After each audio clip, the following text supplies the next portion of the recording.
ìgbà tí mo wáṣẹ́ tí Ọ̀yọ́ òun lọ́lọ́run sì ràn mí lọ́wọ́ láti wá dá resort wọn padà fún wọn ní LAUTECH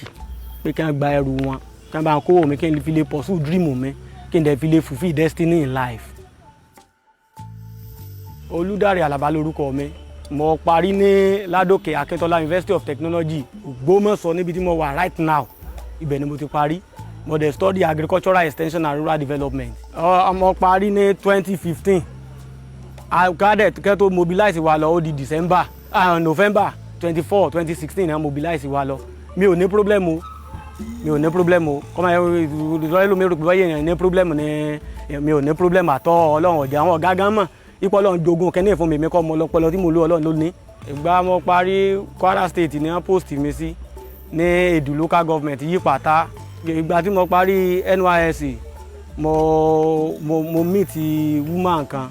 ó dẹ̀ mú mi mọ bàbá kan, wọ́n pe bàbá yẹn ní pastor, àwọn náà ń dáko.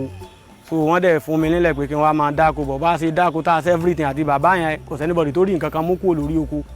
Even àwọn màálù gan tí wọ́n tó jẹ tẹ̀gbẹ́ etílé tí bàbá yẹn nígbà tó ti sú wọn, tí bàbá yẹn dá nígbà wọn mú màálù lọ sí police station, wọ́n dá màálù lẹ̀, bàbá ló sun station mọ̀júmọ́. Èmi náà dẹ̀ ní lọ́kàn pé k'Ọlọ́run bless mi kémi náà lè lọ ran bàbá yẹn lọ́wọ́, torí that's my number one ambition in life. And I do tell my wife that k'Ọlọ́run ó bless mi, èmi fẹ́ máa ran àwọn èèyàn lọ́wọ́ kémi náà máa gbé èèyàn dìde ni. Mo parí NYSC ní 2017. Even gan mo meet ọ̀gá mi kan, ọ̀gá dáadáa k'Ọlọ́run bá súre fún that's engineer Kọ́lá Ọlálérè. Ọ̀gá yẹn mú mi ṣiṣẹ́, ibẹ̀ ni mo ti rí owó tí mo fi lọ ra ilẹ̀. Nígbà tó di pé kò sí nǹkan kan mọ́ tí ò sí anything tí gbogbo ẹ̀ dàrú, mo talẹ̀ mo fi ń ta màmá gbígbẹ ni mo ń tà. Màmá gbígbẹ tí mo ń tà gan yìí rojú owó débi pé màá rèrè. Ibi tí wọ́n post mi sí ní Ọ̀fà fún PPA, ibẹ̀ mo ti ń ta màmá. Ibẹ̀ náà mo ti meet engineer Kọ́lá. Tá a bá ra màmá lónìí nẹ́sìn, nígbà tí pàmò bàtán tá a bá tún padà débẹ̀, wọ́n sọ fún apá owó tó ti gbórí owó tó ti ga. Èèyàn náà ó sì jẹun gbéyàn tiẹ̀ tó ń sanwó náà. Mo tóbi jù báyìí lọ tẹ́lẹ̀ náà, kì í ṣe pé bí mo ṣe rí leléyìí. Mo tóbi jù báyìí lọ, Ọlọ́run má jẹ́ kí èèyàn rí imbecile poverty ni. Ẹ mọ̀ pé imbecile poverty ó yàtọ̀ sí normal poverty. So irú àwọn tó bá rò wẹ́ lómi mo ń gbọ́ káàkiri tí wọ́n sọ pé lómi sọ pé bọ́yá wàdà mò ń ṣe, báwọn ládùúrú mi ó ṣe máa ṣàwàdà gbé agbárí mi padé. Ẹ ti understand mi, but ẹni tí ó bá níyàwó ńlé kò lè mọ rírì ìbí èèyàn ṣe máa ń fi ìgàn tẹ́bí bá ń pààyàn. Ebi dẹ̀ pa wájú ra wa lọ. Mo gbìyànjú, at least gbogbo ìgbà tí wọ́n sọ pé empower jáde àtàwọn òkè kásá register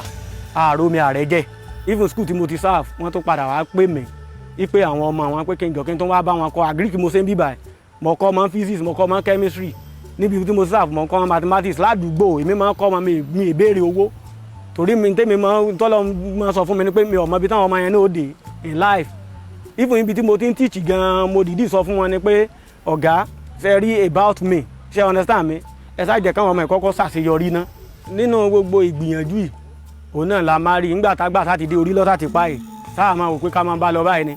Nígbà téèyàn bá ń bá lọ báyìí tí ọlọ́mọdé yẹn lọ kú gífà téèyàn náà ní fi nǹkan ayé ni. So ibẹ̀ pé ká gbéyàwó, Ọlọ́run dẹ̀ ṣe àgbéyàwó, Ọlọ́run sì bless mi pẹ̀lú àwọn ọmọ tó dáa méjì fún àwọn ọmọ gan àti kékeré gan mo ti ń observe talent wọn. Torọ́ ọmọ mi last born kọ́mọ rìlù ní bí bàbá rẹ̀ ni, bí èmi bàbá rẹ̀ ni, bí ó ṣe máa mẹ̀ ní tí ọmọ jókè tí ẹ fẹ́ gbọ́lù nítorí ẹ̀gán mi ò tiẹ̀ kí n fẹ́ play anything bí orin ní etí rẹ̀ kó tó di kọ́ lọ́n sọ fún mi pé kí n filẹ̀ pé ẹ̀bùn tó ń fún ni pé ṣe bẹ́ẹ̀ mi náà ń lo tèmi náà. Bẹ́ẹ̀ náà dẹ̀ ni first born mi kò sórin tó náà lè kọ́. Tá a bá ń sọ̀rọ̀ nípa gold because mọ́mí wọn náà no Ọlọ́run forin ran wá ni látọ̀run. Wọ́n ní pé ṣe iṣẹ́ òní ìyàwó ń ṣe bó ní iṣẹ́ ṣe fẹ́ gbé pẹ́ẹ́lí lórílẹ̀‐èdè tá a wà yìí. Ó náà kàwé náà, ó ń ṣiṣẹ́ gba 10,000 naira, kí ni 10,000 naira kánú gbèsè ayé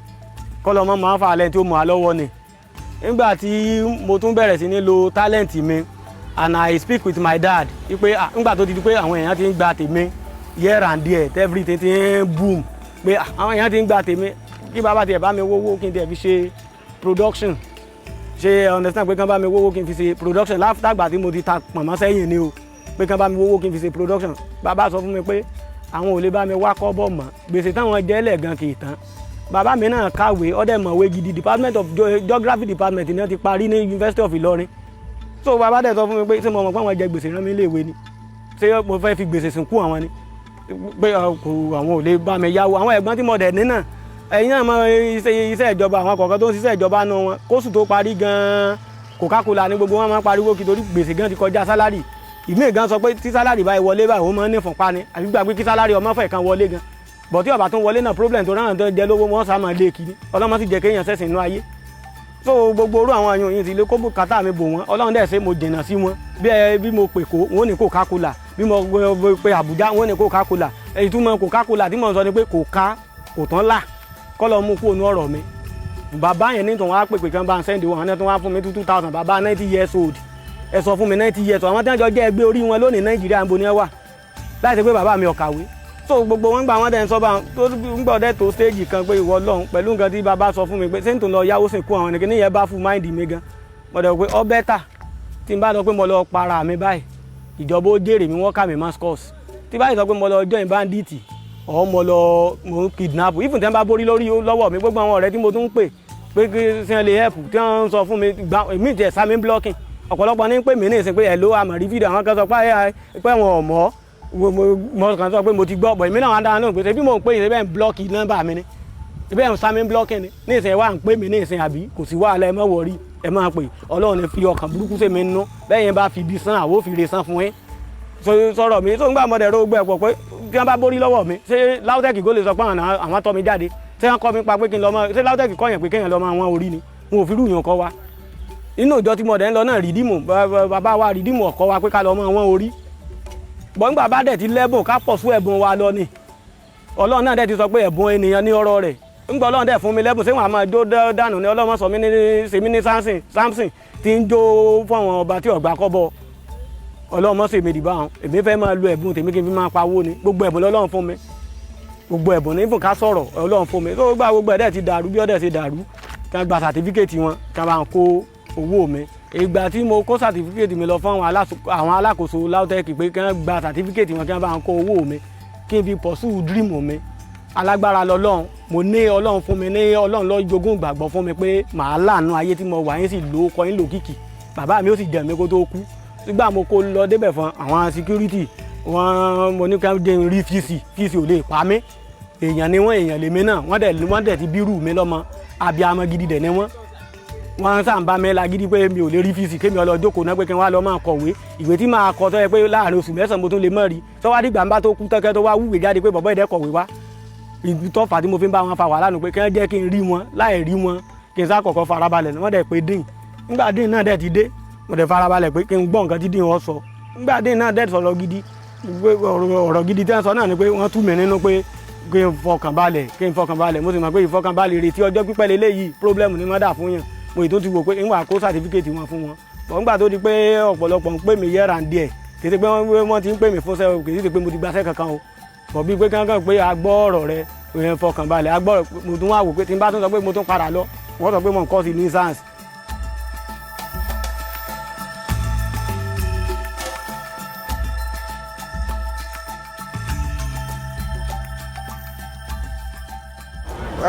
Mo kàn rí lórí social media náà ni so ń gbà tá a dẹ̀ gbọ́ pé ọmọléèwé wa ni ó jẹ́ ìkànnù àwọn akẹ́kọ̀ọ́ jáde níléèwé LAUTECH so ara wa ni ìkànnù àwọn ọmọ ẹgbẹ́ wa ni so nǹkan tí mo kàn ṣe náà ni wípé mo ní láti wá nọ́mbà rẹ̀ léyìí tí mo pè lórí fóònù pé kí lóye nǹkan tó ṣẹlẹ̀ sí mo dẹ̀ rí wípé òun náà ti gbìyànjú gẹ́gẹ́ bí èèyàn láti wọ́nà àtijọ́ àti mu léyìí tó jẹ́ pé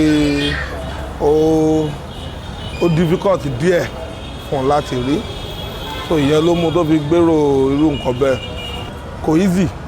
láti jáde láì ríṣẹ́ pọ́pọ́ ọlọ́pọ̀ èèyàn ló wà bẹ́ẹ̀ kò ń ṣòun nìkan ó kàn jẹ́ nǹkan tí títí ẹ̀ ó gbé gba ọ̀nà àrà tó pani lẹ́rìn bọ̀ a sì gbọ́dọ̀ wá nǹkan ṣe sí náà so àwa gẹ́gẹ́ bí executive association láàrin ara wa so a ti ronú lórí àwọn nǹkan tó sọ fún mi pé òun lè ṣe